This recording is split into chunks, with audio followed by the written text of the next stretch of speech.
बाळासाहेब ठाकरे यांच्या आशीर्वादाने व शिवसेनेचे पक्षप्रमुख माननीय उद्धवजी ठाकरे यांच्या आशीर्वादाने आज सर्व शिवसैनिकांच्या उपस्थितीत शिवसेना नेत्यांच्या उपस्थितीत महाविकास आघाडीच्या सर्व प्रतिनिधींच्या उपस्थितीत मी आज मुंबई पदवीधर मतदारसंघामध्ये माझा उमेदवारी अर्ज दाखल केला आणि मला पूर्ण खात्री आहे बाळासाहेबांचा आशीर्वाद, उद्धवसाहेबांचं मार्गदर्शन आणि सर्व शिवसैनिकांची मेहनत याच्या जोरावरती या मतदारसंघामध्ये विक्रमी मताने मी निवडून येईल असा मला विश्वास आहे. सर, मनसेकडून अभिजित पानसे देखील उमेदवार आहेत, कसं पाहताय?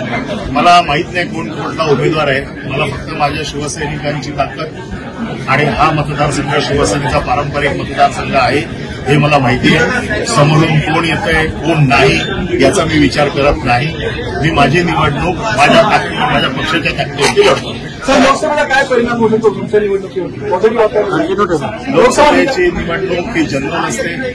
ही निवडणूक नोंदणीकृत मतदारांची असते. याच्यात नोंदणीकृत मतदार शिवसेनेने भरपूर मोठ्या प्रमाणात केलेले आहे. त्यामुळे या मतदारसंघाचा लोकसभेच्या निवडणुकीशी तसा काही संबंध नाही. परंतु उद्या आम्ही जिंकणार आहोत आणि त्याच्यामुळे पुढच्या निवडणुकीला आनंद द्विगुणित झालेला असेल. तर महाविकास आघाडी त्याच ताकदीने जाईल पुढे निवडणुकीला?